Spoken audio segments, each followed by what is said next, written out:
Happy Halloween! I'm Toglin, Hell's Harlequin, but you may call me Tog. Now I know what you're gonna say. You're gonna say, Lady Tog, are you crazy? Halloween's tomorrow, not today. Well, my darlings, I'm afraid my Halloween is simply booked. Now that left me with the option of either being late or early. Late is fashionable, but it's not nearly as polite. Also, I hope all of you are enjoying my Halloween costume. For some reason, it makes me want to go out and find some puppies.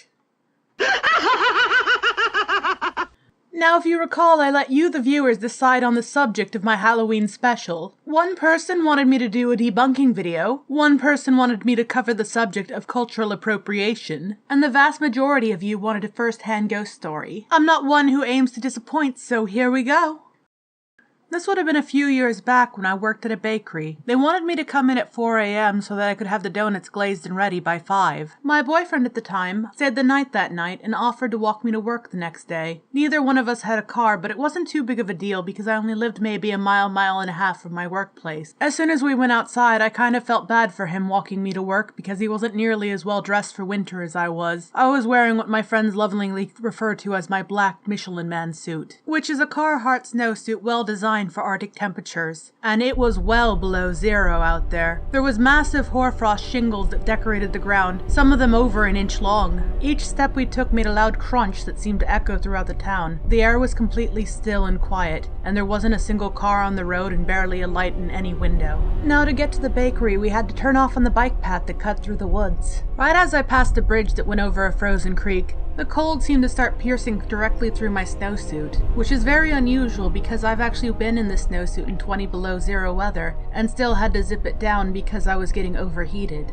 Up ahead on the trail, there was a strange shadow that seemed to lie on the base of a hill. The crunching of both me and my boyfriend's boots seemed to stop as the shadow moved. I would like to say it was a creature that sat up, however that would be inaccurate to what I actually saw. It was more of a black mist that was taking form or taking the shape of a creature. It looked to be a fox by the time it was in an upright position. It slowly turned its head to look at us. However, the way it turned its head made it seem like it was missing one of its eyes, and as it turned over, the eye that I saw was a glowing silver. When its silver eye hit me, I was filled with an immediate sense of dread and unease. After looking at us, it dashed its way back into the woods, seemed to lose its form and structure as it went. I heard a slight breeze go past the bushes, but I heard no crunching of paw prints on the ground. I turned over to my boyfriend and asked, "Did you just see something move?" He seemed stunned as he replied, "You saw it too?" I then asked, "Do you think it was a fox?" He pointed out that it didn't move like a fox, and they're never out this time of year.